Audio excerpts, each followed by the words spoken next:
Hello, everybody. Today is Tuesday, June 8th, 2021. It's about 11:30 on the Pacific Coast. This is the language workstream for the Inclusive Naming Initiative. My name is Celeste, and let's get the meeting started. We have a pretty full agenda. So, top of the agenda.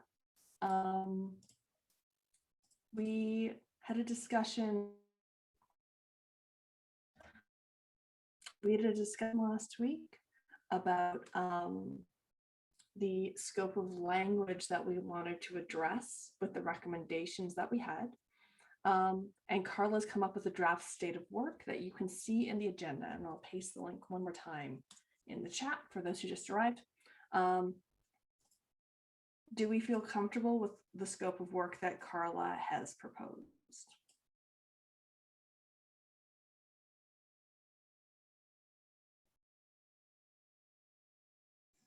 Well, except that she has a question mark, so we probably should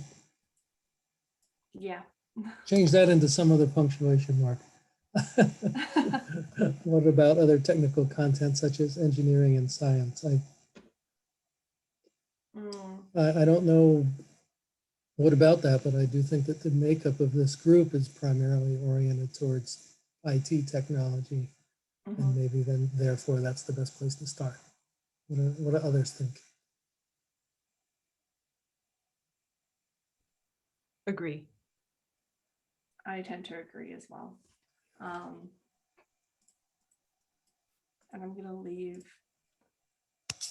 So Mark left a comment, which I think is really, really great.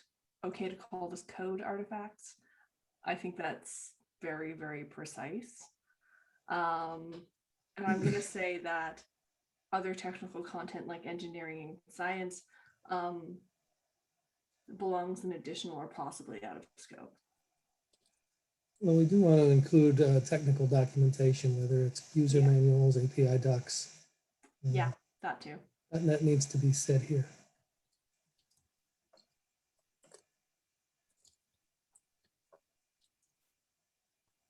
Hi, this is Hainu. I have not joined consistently, but I'm trying to. I work with Carla very closely on our efforts in IBM. So I believe that, Larry, I think that is included in the initial scope where we say technical content, and we can probably just be more specific, right? But yeah, technical documentation, UI content, and anything that is warranted, kind of included with the product type technical content. Okay. Thanks, Hainu. Thank you. I think you're right. I think it meant to be there. Yep. But it would be good to be more explicit. Yep. Okay. Are there any other comments on this? Okay. Then I think this is more or less okay, minus that one tiny little edit. And what I'll have Carla do as a next step is put this in the org repo on GitHub so that we have it as like an internal document that's publicly available. Okay, so before we jump down into thoughts, there's a note left by Oshrat that Giant Swarm is blocked in terms of naming and they need a recommendation. Reading through this, it doesn't sound like it's actually relevant here. This actually sounds like a Kubernetes working group issue.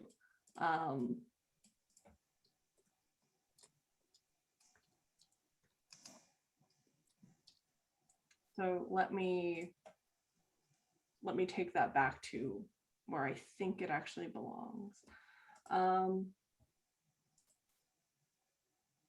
Small housekeeping note, again, is this meeting long enough, yes or no? Please feel free to leave a note in the agenda. And now I'd like to give everybody 5 or 10 minutes to read through the thoughts on how we consult underrepresented minority groups so that we can have a bit of a discussion there. So if it's okay with everybody, 5-10 minutes to read. we'll dial back in at, let's say, around 11:45. And sorry, can you say again, what are we reading? Yeah, so in the agenda, which has been linked in the chat, Mhm. if you want to scroll down, there's a section, how do we consult URMs? Yeah. Yeah. These discussions tend to run a little long for us. So we've decided to start proposing the question the week before, writing down our thoughts and opinions, and then reading through those and then coming to a decision kind of here. So yeah, I'm gonna give everybody a handful of minutes to read through that. And then let's come back. Okay?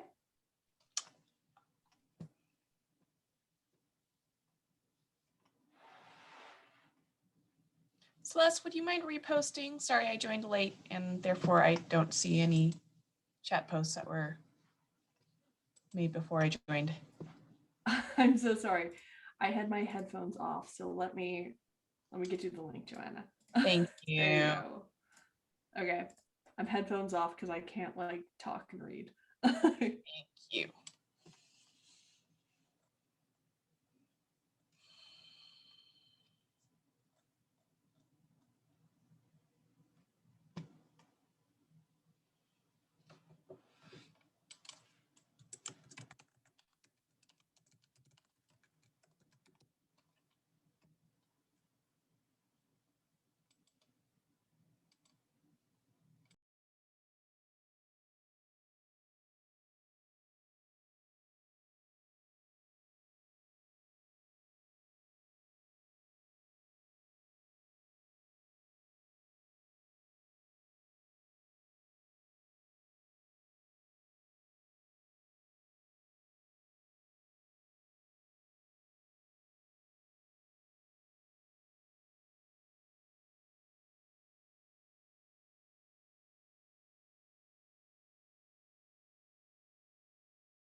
1 minute, everybody.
Okay. I'm going to give everybody a couple of seconds to finish up reading. Is anybody like super far behind and needs like 5 or 10 more minutes?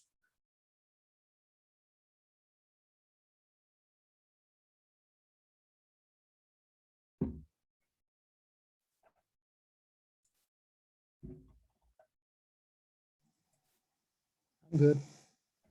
Okay. And I'm going to say, let's start the discussion in 3, 2, 1. Okay. First off, thank you for everybody's thoughts. I actually really want to particularly call out both Mark and Larry, who had like really solid things to work with. So down below the thoughts, I kind of pulled out 3 common ideas or threads that I saw in the discussion, which were paying consultants, working with teams in existing companies or organizations like Black in Computing, and identifying and referencing thought leaders and already published works. Is there anything else that needs to be added to that list as a common theme?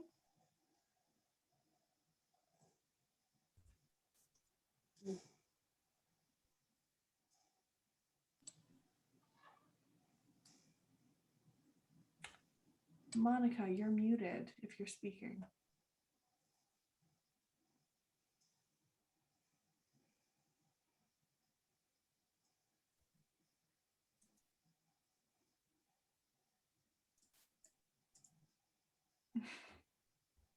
Thank you. Sorry. I can't, no, can you hear me? I can't, my screen is semi-frozen. Sorry about that. Oh. Yeah. So thank you for unmuting me or prompting me to unmute. The only thing I wanted to add, I don't know how we could manage a presentation, but that seems like a very interesting idea to be able to, if there are 1 or 2 groups, I'm just thinking of Microsoft, these groups are available. I mean, they exist, but they're not always available. But if they understood what we were doing and we went to them first with a presentation, I know that's work and would involve some planning, but it seems like a nice gesture to me. Yeah, I mean, I think so. As tricky as it may Basically, be. I think all of these paths require a bit of a pitch. Yeah. And it's just like, which Mhm. pitch are we trying to give here? So for example, if it's paying consultants, then it's a conversation of, do we have the sponsorship available and therefore do we have the money available? Mhm.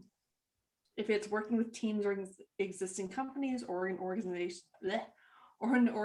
like Black in Computing, then it's approaching those organizations, whether they be internal or external, and saying, we're doing this work and we want to make sure we do it right. Can we work together on that? The only one which actually doesn't is Mark's suggestion of identifying and referencing thought leaders and already published works, which I kind of agree. I think that's the baseline for the work that we have to do, is when we make a recommendation, we have to do as much research as possible before making it.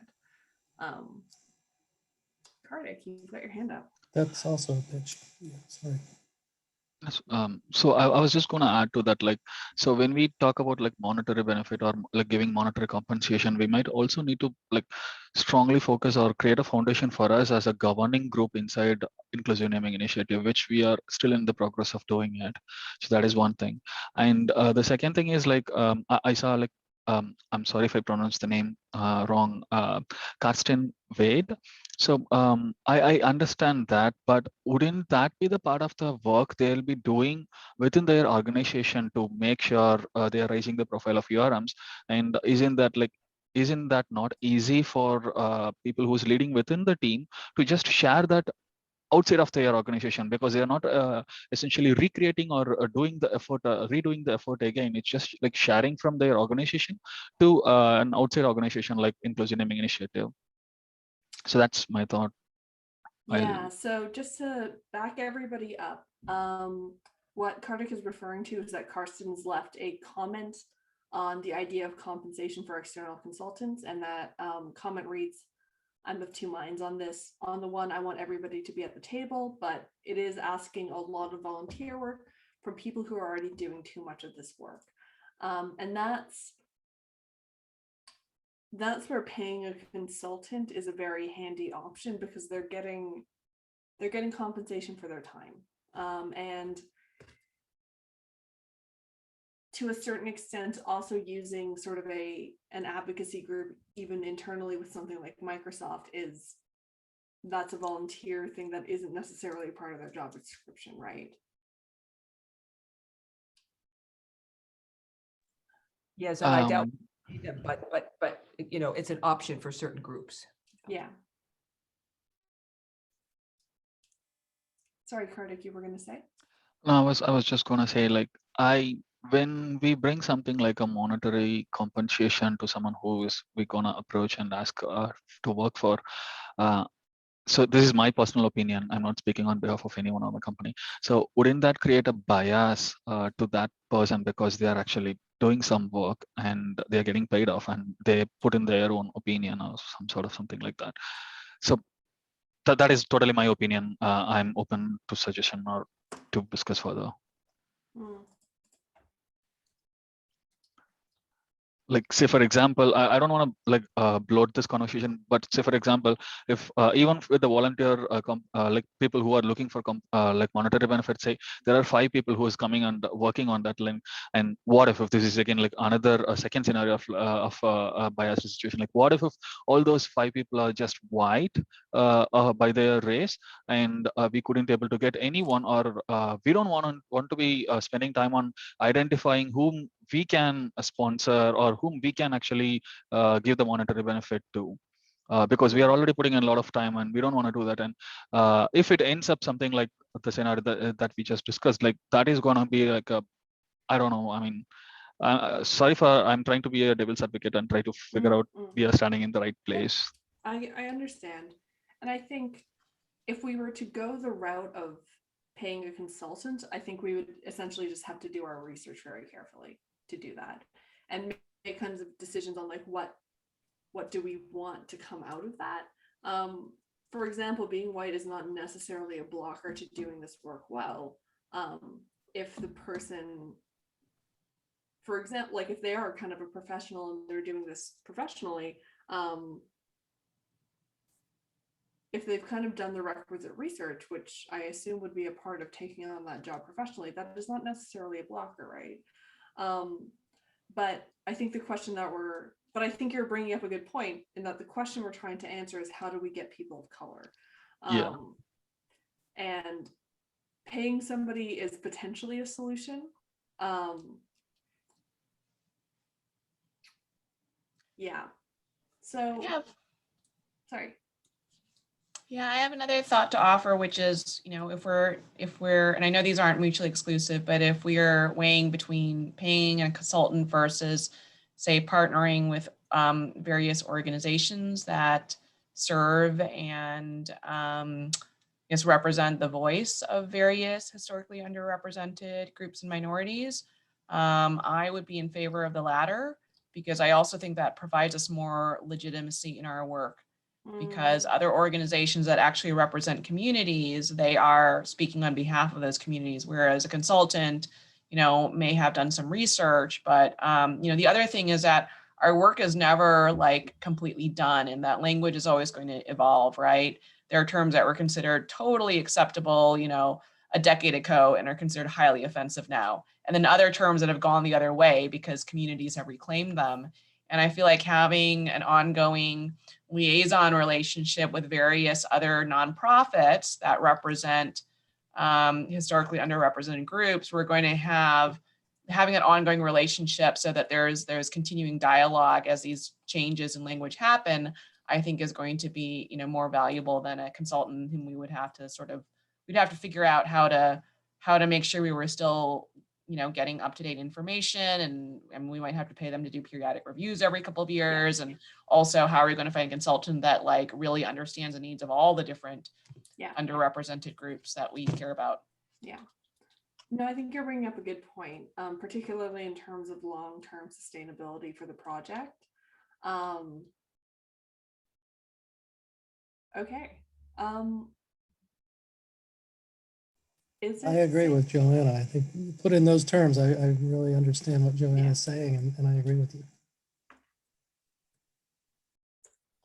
I wonder if there's a hybrid approach here, because I think that there are some really good points here about, kind of over asking of communities of color and URMs to do the work. And I know from how we're doing it in IBM is, I'm definitely volunteering my time for sure. And we have, a review board of volunteers, which is meant to bring those URMs together and to get that feedback. And that's all volunteer time, and they're willing to do it. They've agreed to do it, and that's great. But if for a long-term thing, or, just to be, I think, more tying to the values that I think we're all talking about here is recognizing the value of that input. Can we, kind of do a hybrid of getting interested volunteers from those communities so that we can get real feedback from people who are impacted? And also, and then there's a lot of work, a lot of back and forth that happens when we do that, right? Like lots of discussion and debate. When we can settle on, like sort of a more finalized plan, can we then bring in a consultant and do a verification, kind of like did we think through all the right things? Did we, did we miss anything? Yeah. Okay. I'm seeing a plan emerge, but I'm going to ask Mark his opinion first. Yeah, so in my mind's eye, when I hear the word consultant, or I might prefer to use subject matter expert, I don't think of just a single individual. I think of many potential subject matter experts that review different areas. And maybe those don't exist among us today, but I think organizations that are participating in this could, instead of donating dollars or in addition to sponsoring with dollars, could actually offer subject matter experts from within their organizations that they've been referring to so far. So I do like this notion that I'm sorry, is it High New was suggesting about sort of a hybrid approach. Maybe over time, what evolves out of our work is some subject matter experts that are sort of broadly known within the various communities as well. But I do like the hybrid. I also like the points that Joanna made about being able to engage large organizations that are already sort of connected with their respective communities. Mm-hmm. Yeah, and sorry, Joanna. Just one quick clarification. When I say organization, I mean, yes, we could go to could go to large actual for-profit organizations and ask to engage volunteers within their organization. But I was thinking specifically about organizations like Blacks in Technology and Girls Who Code and Chick Tech. I mean, nonprofits that have already have dedicated staff members and or volunteers and board members who this is the work that they're doing in the world. So yeah, and I think the connections exist a hop or two away from the people who are currently in the room. So like that's not out of reach, I think. Okay, so we're almost at time. If you have extra time, it would be great to continue this discussion. And it's looking like I need to extend this meeting permanently. to a little bit more like 45 minutes. So we'll take this as the first unofficial extension. So what I'm hearing from the room is that we're most comfortable with the idea of approaching other nonprofits doing this kind of work and potentially groups within our organizations doing this kind of work. To use Heidi's phrasing, specifically asking for people who are comfortable volunteering their own time, like doing a call for contributors, basically, which is revealing kind of the theme of the week for me here, which is I get really nervous when I have to ask for people's time. So I apologize for bringing my insecurities into this. Okay, and I think that actually identifies our next action item to get that started. And I forget who made the suggestion, but it was a really good one, which is effectively making a presentation or a pitch deck for these kinds of groups so that when we talk to them, we have a really concise message of the work we're trying to do, what we need volunteers for, and why we're approaching them specifically. Okay, I love it. There's a clear action item. That's always my favorite kind of meeting. Mark, you have a question in the chat. Is it okay to share our current term list with the company Workstream, just as an FYI?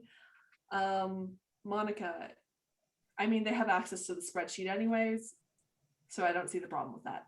Okay. This is an FYI, but it came up in the last meeting and I just said, well, totally. I'll just make sure that the group knows and it's okay. So that's Cool. great. That's, yeah, thank you. Yeah. Mark, do we plan on having RFCs posted and reviewed, as in when we start producing recommendations? Yeah. So that'll be the discussion of the week next week, is starting to piece out recommendation writing. That is another way to seek input from subject matter experts. Yeah. So the way that I'm foreseeing this going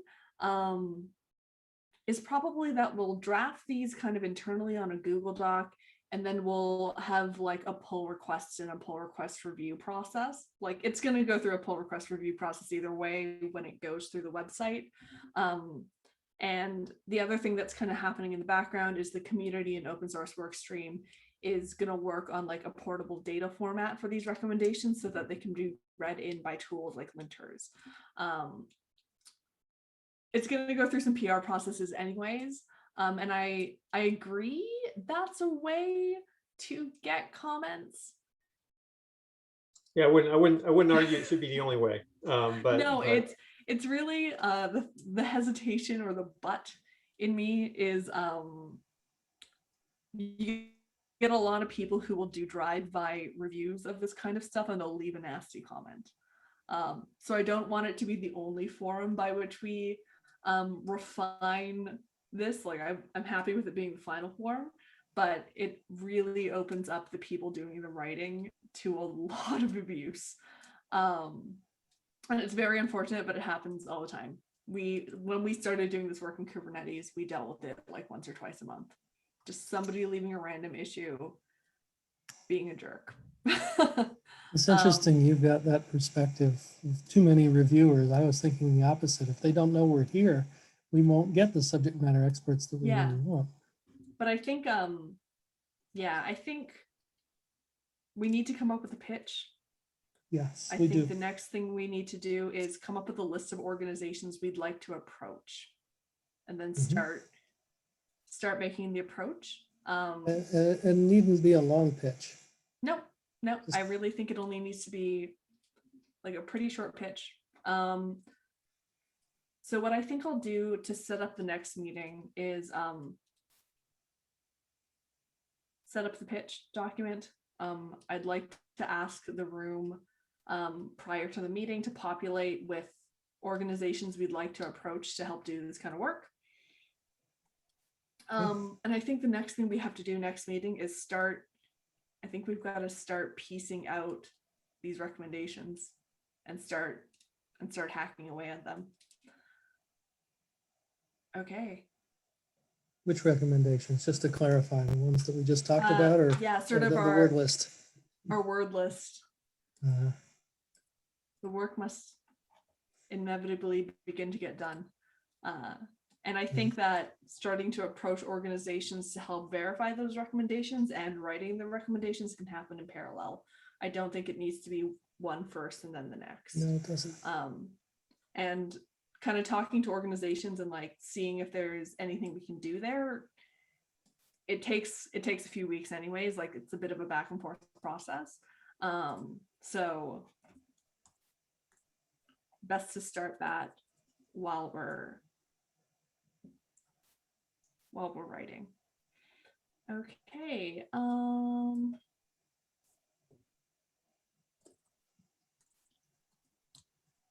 So recommendation writing is going to be on the agenda.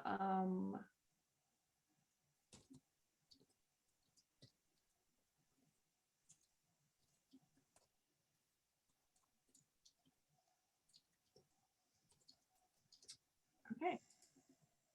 That's kind of setting up for the next time we meet in the agenda, and that's going to be on the 21st. And I think that's all she wrote for today's meeting, everybody. Right. Okay, Thanks, I will Liz. I will extend this meeting time. Thank you so much. Thank you. A very useful discussion, and I'll see you all next week. Well, Bye.